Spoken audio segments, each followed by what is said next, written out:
Pa! Mercedes de Mercedes 5 o vaxtı.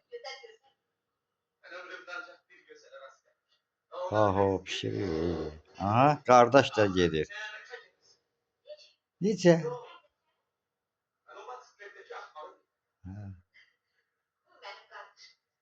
Kaynındır ana. Güzel aktör oldu. Berbatı çok güzel aktör oldu. Ay kız cavandır. Cavanlık değil, ahmaklık. Ali mektebe gittik. Kul derneğine yapıştı aklım. Okulun işlerini laf avarı. O çeyrek arasından sekirmek istedim. Götürmediler. Adamı kara gözlerine güneşi götürdüler. Kara gözlere can kurban ediyor. Aha. Her tarafa gidelim. Ben de ciddi değilim. Sende ne var? Ama benim kardeşim. Boşluk kendimizi tembelledim. Seherden akşamıca çayhanada gittim. Benim buna bak. Hani indi belə kino çəkə bilərlər. Ertesi falan.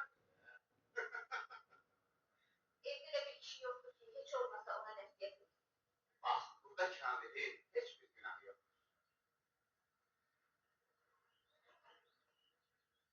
Buna bak. Herkes sen onunla tanıştı. Ona bir nasiyetin. Ne? Benim ne hakkım var? Ben ki onun kohumu değilim. O sana çok hürmet etti. Bir de ki o yaz sözlerine hafif. Yat sözüne. Aha. Koddan düşdü. Все. Koddanmadı bax.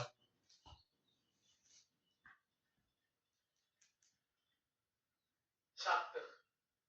Düş. Yol pulu ver. Bir de öküz arabasında ancak kelem taşıma olur. Aha. O Kəlam daşımaq olar.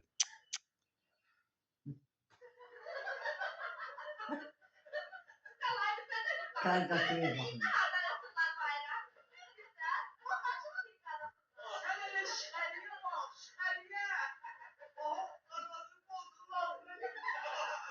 Kamil'e bak Kamil'e. Hem şu Madasle'nin belindeydi. Şimdi Madasle'nin onun boynuna binip. Çok güzel.